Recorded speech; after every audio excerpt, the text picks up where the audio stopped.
ሰላም እንዴት ናችሁ የዞላ ቭሎግ ቲዩብ ተከታታዮች በሙሉ ዛሬ የምነግራችሁ ሰው ተስፋ ከቆረጠ በኋላ ህይወት በጣም ከመረራችሁ ከተጨነቃችሁ መሄጃ ካጣችሁ እንደዚህ የሚያስጨንቃችሁ ሰዎች ካላችሁ በሙሉ ዛሬ አንድ ነገር እነግራችኋለሁ በእርግጠኝነት ይሄን ሙሉ ቪዲዮ ያየ ሰው መጨረሻ ላይ ተስፋ እንደማይቆርጥ እርግጠኛ ነኝ ተከታተሉኝ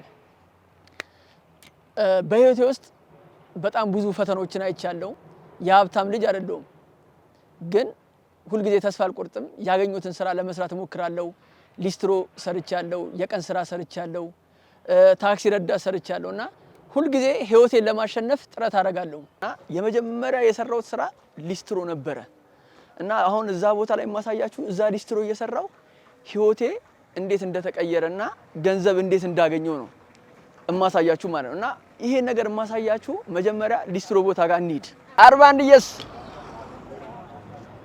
እየሰርባንድ በራሪ እዚች ጋር ነበር የምንሰራው የ14 አመት ልጅ ነበር ሊስትሮ ሰራ የነበረው ማለት ነው እና ሊስትሮ ሰርቼ በጣም ደስ የሚለኝ ነገር ምን አደረግ ነበር ለመጀመሪያ ጊዜ ሰርቼ ቡና ይዤ ገባሁላት ወደ 5 ብር ነው 6 ብር ሰርቼ ቡና ይዤ ገባሁና በጣም ነበር ደስ ያላት ለካ በቃ ልጄ ደረሰልኝ አለች ከዛ በኋላ እኔ መስራት ጀመርኩኝ ምናምን እዚህ ቦታ ሰርቼ ሁሉ ሊስትሮ ሰርቼ አጠራቅሜ በገስቻለሁና በጣም ተመርቄያለሁ ይሄ የመጀመሪያ ገንዘብ ያገኘሁባት ቦታ ናት ኬላ አረሳትም በጣም ሞዳ ቦታ ናት እና ልክ 10ኛ ክፍል እንደተማርኩኝ ሰርቬ ይልቅ ልቤ ውስጥ የቀረችው እና የሙያ ትምህርት ለመማር ወሰንኩኝ እና የዛ ሰዓት ላይ ለምን ኪነ ጥበብ አልማርም ብዬ ጧት ኪነ ጥበባትን እማራለሁ አርትን ከዛ በኋላ ደግሞ ሰርቬንግ እማራለሁ ማለት ነው እና ሰርቬንግ ተምሬ እንደጨረስኩኝ የቲያትር አርት ነበርችና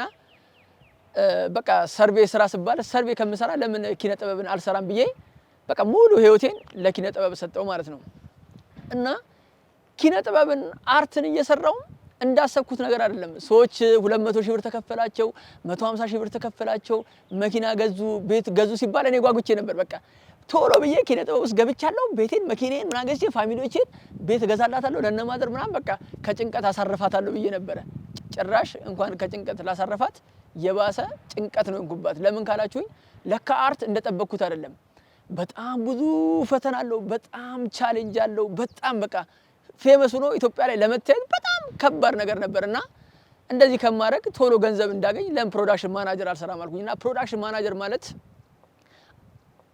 አንድ ስራን ማከናወን ነው ሙሉ አንድ ፊልም ሲሰራ እነዛ ነገሮች ማኔጅ ማድረግ ነውና ወደዛ ሙያ ገባው ማለት ነው እዛ ሙያ ውስጥ እየገባው እየሰራው እያለ እንደሚታሰበው ገንዘብ ቶሎ አይገኝም ነበር በጣም መከራ ነበር ስራው በጣም አርካሚ ነበር ለሊት 9 ሰዓት ወጣለው ወይኔ ጅብ ካለ ብዬ ነው ድንጋይ ያነሳውትና አሁን ከለሊቱ 9 ሰዓት ነው ማንንም የለም የዛሳ ስነግራችሁ ነበር በሳን ነበር ሞጣውና በጣም ነው የሚያስፈራው ጨልሟል ይሰማችኋል የጅብ ጩኸት በጣም ነው የሚያስጨንቀውና እየወጣው ነው በቃ ይሄን ነገር ተጋፍጬ ነበር ወደ ስራ የሚሄደውና ወይኔ መድኃኒዓለም ጅብ ነው መሰለኝ ወይኔ ልመለስ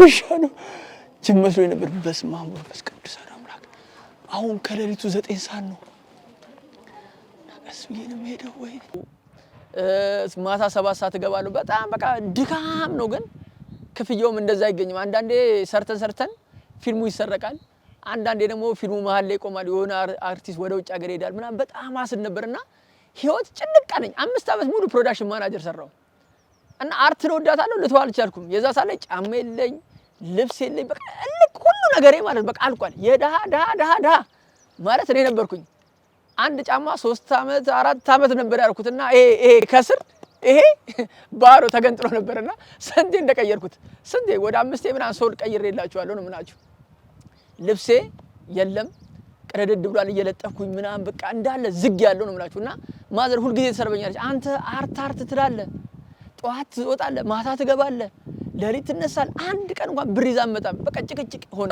ብር እስቲ መሳፈሪያ ቲያትር ላይ ነው ለለይ አረ በማርያም ትንሽ ይስኝ እኔ ለብር ምን አለ ብሰጪኝ የለማ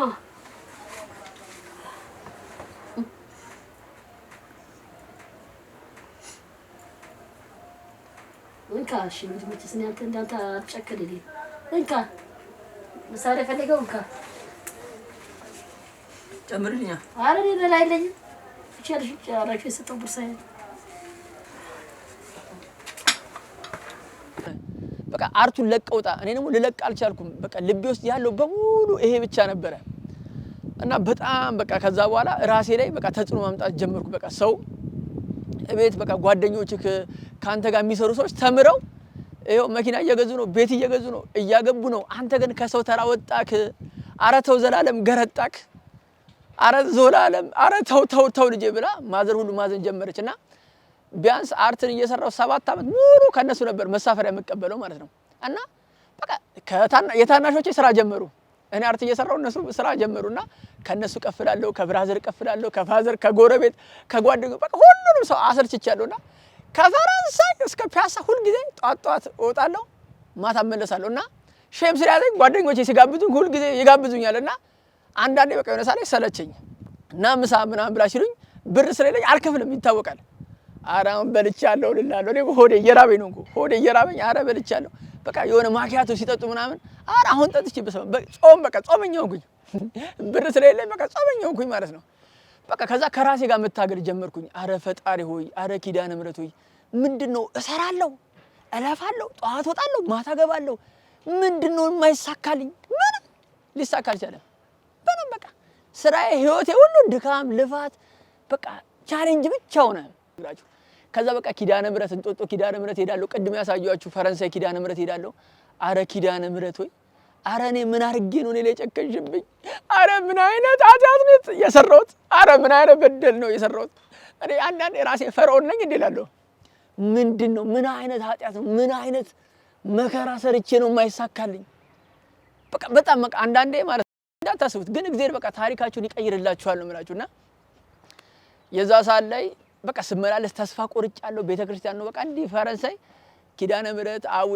ኢየሱስ ሚካኤል እንዲ ዞሮውና እመለሳለሁ ምንም ብር የለም ከዛ ግን ሁሉ ጊዜ አንድ እምነቴ በቃ ኪዳነ ምህረት ትረዳኛለች እና ማታ አንሶሌ ላይ እየገባው በቃ አለቅሳለሁ አረ ኪዳነ ምህረት ወይ እርጅኝ ይላልው እና ማዘር ምንድነው አንተ የምትንቀሳቀሰው ትለኛለች እኔ እኮ እያለቀስኩ ነው በቃ ምንም ማድረግ አልችልም በቃ ጸልያለሁ እግዚአብሔር ወይ እርዳኝ ምናምን ብዬ በጣም እጨነቃለሁ ማለት ነው ከዛ የሆነ ሰዓት ላይ በቃ ወሰንኩኝና የሆነው ይሁን በቃ አርት ይቅርብኝ በቃ ስራ መስራት አለብኝ አልኩኝና ስራ ስፈልግ ደላላ ጋር ሲሄድ ገንዘብ ነው በቃ ስልችት አለኝ ምርር አለኝ ሰለቸኝ በቃ ቋቃለኝ በቃ አንድ ያለ ነገር እግዚአብሔር ነው አረ እግዚአብሔር በቃ እግዚአብሔር ጋር ማልቀስ ብቻ ነው አረ ኪዳነ ምህረት ብዬ ማልቀስ በቃ ይሄ ብቻ ነበር የነበረኝ ተስፋ ከዛ እንደ ድንገት ማህበረ ተክለ ሃይማኖት የሚባል አለ ፈረንሳይ በጣም የሚገርም ማህበር ነውና እነሱ እኛ ማህበር ጋር ገባሉኝ ማህበር ገባው እነሱ ጋር በ24 የተክለ ሃይማኖትን ጉባኤ ያዘጋጃሉ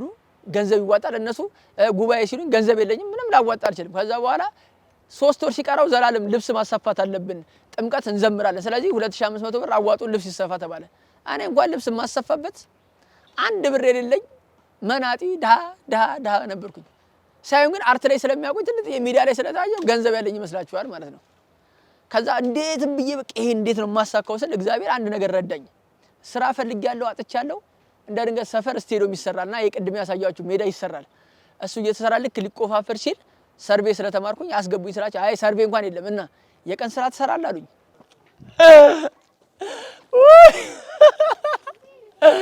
የቀን ስራ ትሰራለህ አለኝ እንዴ ትቀልዳለህ እንዴ አባቢ የቀን ስራ ትሰራለህ አዎ እሰራለሁ በደንብ ግጥም አድርጌ የቀን ስራዬን ልቅ አድርጌ ነው ምሳሌ የቀን ስራ አይደለም ካሁን በኋላ ያገኘሁትን ነገር እሰራለሁ አልኩላችሁ ማለት ነው ከዛ የከበረ ነገር አዳር ሙሉ ሲከነክረኝ የነበረው የሰፈር ሰዎች ምናምን ሚዲያ ላይ ያቁኛል የተወሰነ ስንቀሳቀስ ያቁኛል ስለዚህ እንዴት ብዬ ነው የቀን ስራ የምሰራው አረ ተው ዘላለም ችግረኛ ነህ በቃ ቢሰርቡ አንድ ቀን 2 ቀን 3 ቀን ነው ይስደቡ በቃ አዎ ግግም ብዬላችሁ ምን አረኩኝ ማለት ነው የቀን ስራዬን ጀመርኩኝ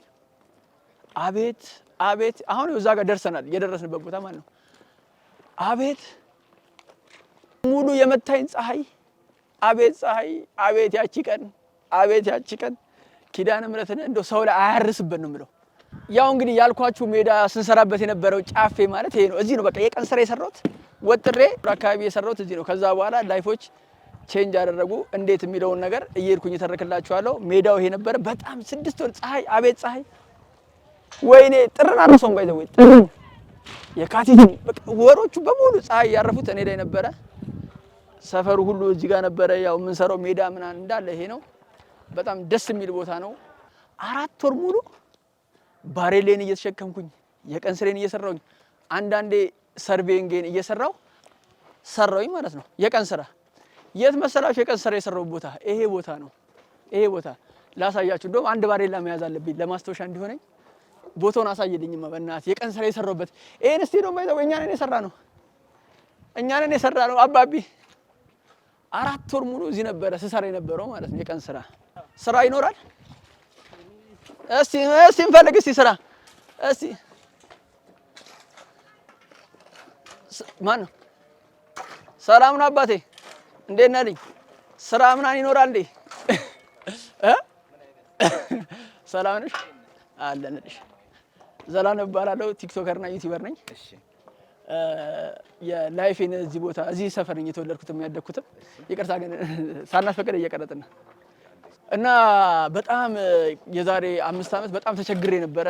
ስራ አጥቼ ነበርና ስራ ባጠውበት ሰዓት በጣም በቃ ህይወቴ ተስፋ በቆረጠበት ሰዓት እዚህ ስቴዲየም ላይ ተቀጥሬ ነበር። ሰርቬይ ነው የተማርኩት።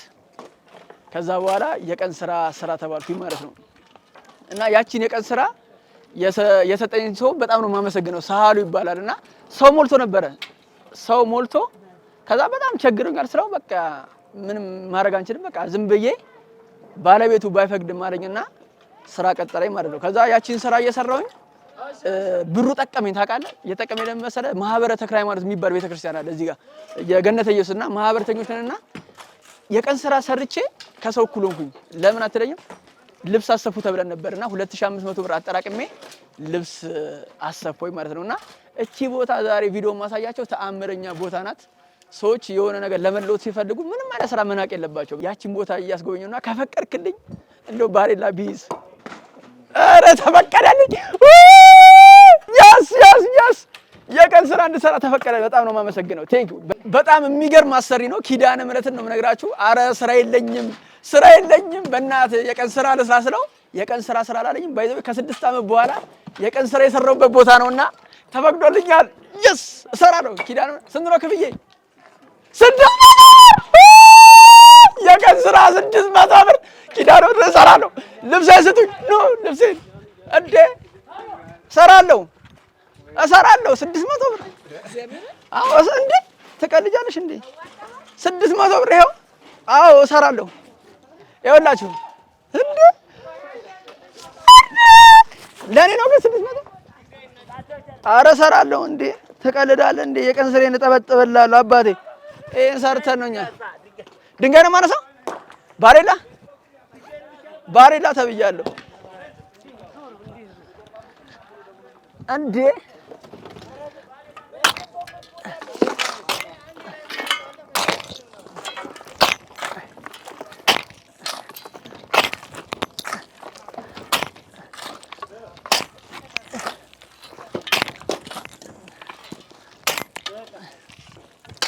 ና ግባ ዳይኪ ነው በሬቆስ ነው የምንጨርሳለን። ግባ ቶሎ በል። አያያዝህ እንዴት ነው? ኧረ ንገረኝ ቦስ።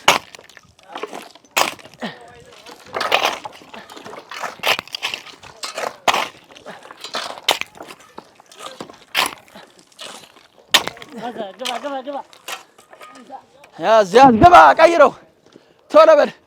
በቀን 600 ብር የቀን ስራ ገብቻለሁ። በወር 18000 ብር ኦቨርታይም ካለ 30000 ብር። ትቀልዳለህ እንዴ?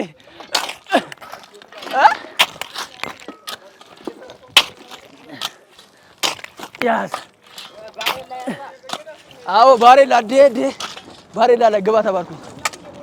ባሬላ ላይ ና ያዝ። አንቀጥቅጥ ግባ። አንቀጥቅጥ ና ግባ። በእናትህ ውጭ ነው የሚወጣው። ያዝ ና ግባ። ሩጥ አሰየው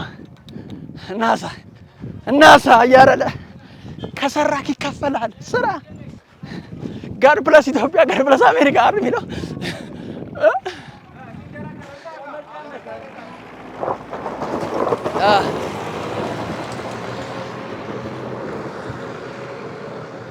ጀግና ኦፍ ይበቃናል እና ቴንክ በጣም አመሰግናለሁ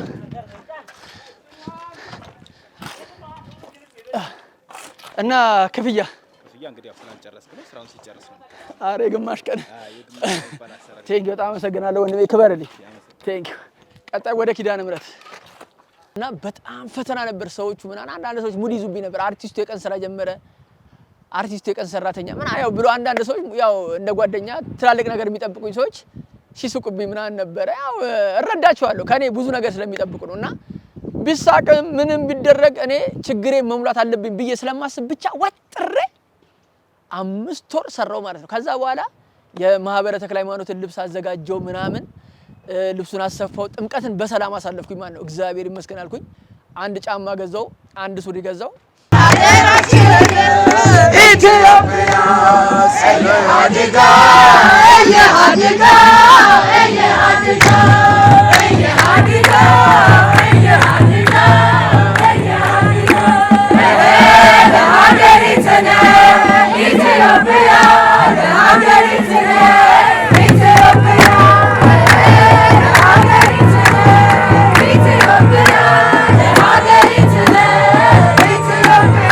የሚገርማችሁ ማለት ነው ካሜራችንን አስፍተን እየሄድን ማለት ነው ሰፈሬን እያሳየኋቸው ለካሜራማኖቹ ጫፌ ስንሰራ የነበረውን ጓደኛዬን አላገኙትም ማሜ እንዳልሽ እየቀረጸ ነው ናሲ ማሜ ሄሎ ወይ እንዴት ነህ ስንት ነበር የሚከፈለን እዛ ስንሰራ ኧረ ሜዳው ስምህ ራሱ እኮ እስካሁን አለ ስም ያለ አላነሳ ነው አባቴ እኔና እሱ እንኳን እኮ ያቺ ሜዳ እኮ ስንጠቀጥቀጥ ስንት ዓመት ስንት ነገር ያየን ማን ነበር እዛ ነበርኛ መለወጥም ነበር ዋናው ማን ነበር ሳህሉ ፀሐዩ እንዴት ነበር ስንት ጊዜ ፀሐዩ እንዴት ነበር ማሜ ፀሐዩማ ተው ያዋሽ 40 ስንት ወር ሰራን ግን እዚህ ቢያንስ እንደ 4-5 ወር አው ስማችሁን እንኳን ተቀርጾ ነበር እንኳን አጠፉት እንዲያውን ኧረ አለ ማርያም ከምር ዘላለም ተብሎ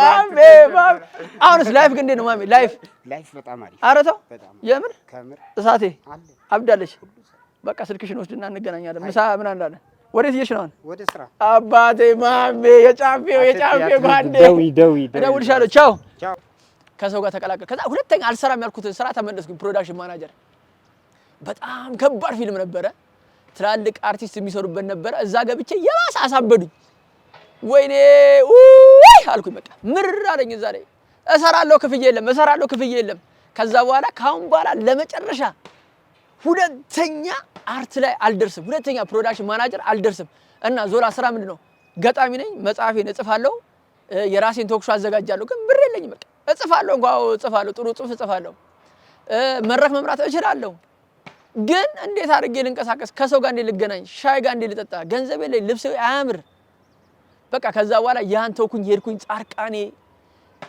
ወርካ ምናምን ቆየው ዘብር ሄድኩኝ ባይዘው ሰው ነው የሚልከኝ በቃ ሂድ እስቲ ገዳም ይለኛል ዘብር እመጓ ምናምን በቃ ዞርኩኝ ጸለይኩኝ ምናምን ከዛ በኋላ እሸቱ ላይ የሆነ ሰዓት ላይ ሆስት ያስፈልጋል ተባለ አልሰራም ብዬ ነበርኩ ችግር ብሎኛል ጸጉሬ መቆረጫ አጥቼ እድግ ብሎላችኋል ጺም ያርጓል ከዛ በኋላ ሆስት ይፈልጋል የት ዶንኪቲው ስልክ ስለሌለኝ እኔ እሸቱን አላቆም ይዛታል ምን አይነት በቃ እሺ የሚባል አረ ሀብታም ሰው የሚረዳ ወይኔ አው እኔ ፌቴ ምናምን ጸጉሬ ልነግራችሁ አረ እሺ አው እንዴ አልኩኝና ሳጣራ ለካ ሼፍ ይመስ ነው አረ ሼ ጋር መሄጄ መጽሐፍ የልጆች ጽፍ ያለውና ግጥሞች እነሱን ነገር ቢያሳትምልኝስ ገንዘብ ቢሰጠኝ ብዬ ሄድኩኝ ከዛ እሺ ያየኝና ምንድነው ስራ ምናምን ሲለኝ መድረክ እመራለሁ አንተ ትመራለህ አዎ ስታይ አደገኛ ሌባ ነው መስለው ጸጉሩ ያርጓል ጺም ያርጓል ምናምን በቃ ግርጥት ብያለሁ ትመራለህ እስቲ ሞክራለኝ ሞከርኩኝ ከዛ በኋላ ብዙ ሰው ነበር በቃ የሚያማምሩ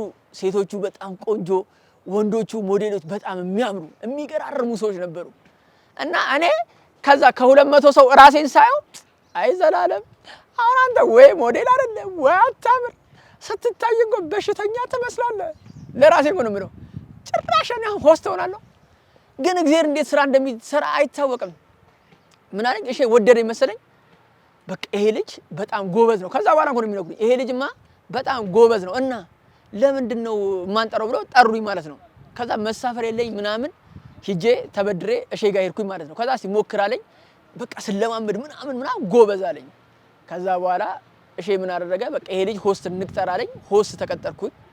እሺ ጫማ ገዛልኝ፣ ልብስ ገዛልኝ፣ ወደ 10 ሱፍ የሼን ሸሚዝ ሰጠኝ፣ ጫማ ሰጠኝ። ዝንጥ ብዬ አሁን የምታዩትን የአንቂ አንደበቶች መድረክ መሪ ሆንኩኝ ማለት ነው። እና እዛ ላይ በጣም ብዙ ወጪ ስለነበረው በጣም ትግል ነበረ። ከነሼ ጋር 2 አመት ሰራሁኝ። ያን ከሰራው በኋላ ፕሮግራሙ ሲያቆም መሳፈር ያጣው ማለት የባሰ ተቸገርኩኝ።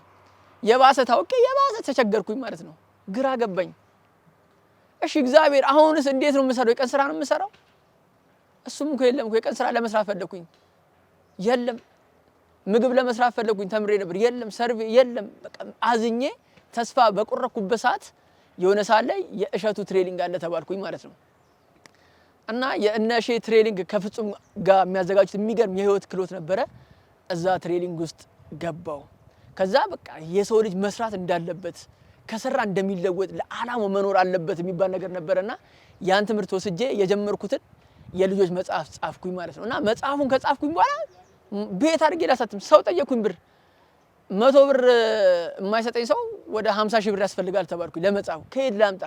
አልቅሼ እግዚአብሔር ይስጣት ታናሽ እህቴ 10 ሺህ ብር አበድርሃለሁ መጽሐፉን አለችኝ ማለት ነው። እና ይሄ ነገር እንዴት ሆነ ካላችሁት የእግዚአብሔር የኪዳነ ምሕረት ስራ ነው። የኔ አንድ ነገር የለም። 10 ሺህ ብር አምና ሰጠችኝ። ከዛ በ10 ሺህ ብሯ ዱቤ ሰጥቼ መጽሐፍት ቤቶቹ ኪዩን ኦፍ ሼባ እጅግ በጣም ነው የማመሰግናቸው መጽሐፌን እንዳሳትም ረዱኝ ማለት ነው። እና ያ መጽሐፍ ከታተመ በኋላ እሺ ምን አለኝ መቸገሬን ማጣቴን ስነግረው ወይኔ ዘላለም ወንድም እኔ እንኳን ብነግረኝ ይሄ ከዚህ የበለጠ አረግልህ ነበረ። በቃ አሁንም መጽሐፍን ለማስተዋወቅ እንተባበራለን አለኝ። እሺ በጣም አመሰግናለሁ። ዶንኪቲዮ ትልቅ ነገር አደረገልኝ። መጽሐፌ እንዲመረቅ ኢንተርቪው እንድሰጥ ስለ መጽሐፌ እንዳስተዋወቅ ኢንተርቪው አደረገኝ። እሱ ላይ ቀረብኩኝ። መጽሐፌ አሁን የምታዩት መጽሐፌ በሚገርም ሁኔታ ታትሞ ተሸጠ። የህይወቴ የመጀመሪያው ምዕራፍ የዛች ሰዓት ተለወጠ ማለት ነው። ያልጠበኩት እግዚአብሔር የነበረኝን ታሪክ እጥፍ አድርጎ ገለባበጠው። ደርቤ አበበ እንዴት ነው ና ሄኖክ ና ባይ ዘ ዌይ ደርቤ አበበ በቃ ከሱ ጋር እንደምትሄደው አንድ የምትሄዱት ደርቤ ማለት በጣም ምርጥ ጓደኛዬ ነውና ታክሲ እናስይዘው። የት ነው የምትሄደው ደርቤ? ወደ መገናኛ ነኝ። ማርያምን አብረን የተማርነው እኮ በጣም ጎበዝ ተማሪ እሱ ጎበዝ ተማሪ ነበርና አረ ላስይዘው ታክሲ ኑ። በጣም ነው የተደነኩት። በጣም ነው የገረመኝ። ደርቤን አገኘሁ።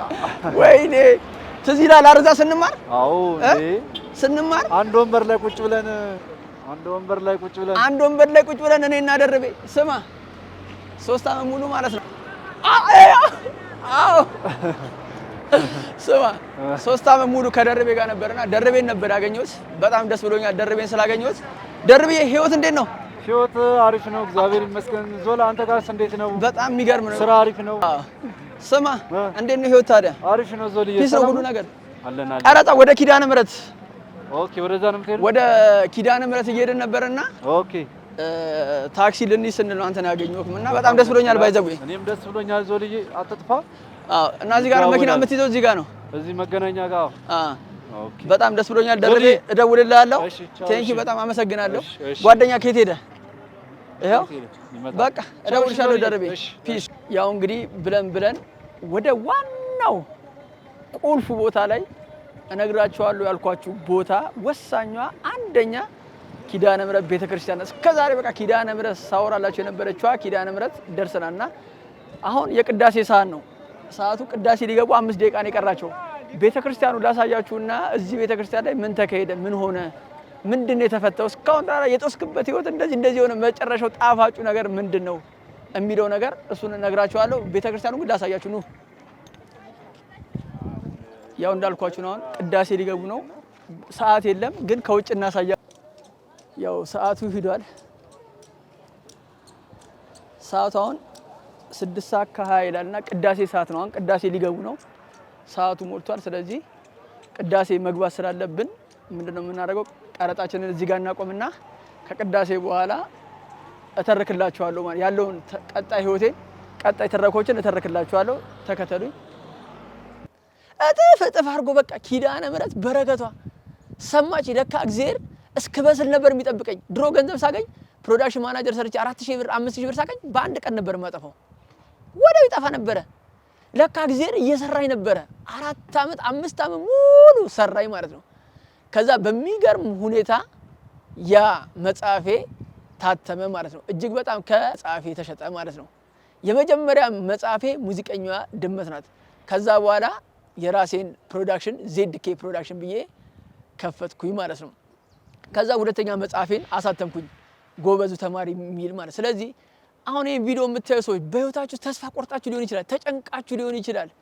ኪዳነ ምሕረትን እመኑኝ፣ እግዚአብሔር የህይወታችሁን በሰፊው ሊቀይርላችሁ አስቦ ሊሆን ይችላል። ስለዚህ ምንም አይነት ፈተና፣ የተለየ ቻሌንጅ፣ ከባድ ነገር ቢኖር አደራችሁ ወደ ሱስ እንዳትሄዱ። ለመጠጥ ለሱካር ራሳችሁን ለማጥፋት አትሂዱ። በቃ ተስፋችሁን ማድረግ ያለባችሁ እግዚአብሔር ጋር ነው። እኔ ሲጨንቀኝ እግዚአብሔር ጋር ነበር የምሄደው፣ የትም አልሄድም ነበር። ሳዝን ምን ስል ኪዳነ ምሕረት ቤተክርስቲያን ነበር የምሄደው እና ህይወቴ በዛ መሰረት አንድ ምዕራፍ ተሸጋግሯል። አሁንም መግዛት የምትፈልጉ ሰዎች በ0920718618 ዘላለም እሸቱ ብላችሁ በመደወል መጽሐፍ ማግኘት ትችላላችሁ። አሁን ቀጥታ የምንሄደው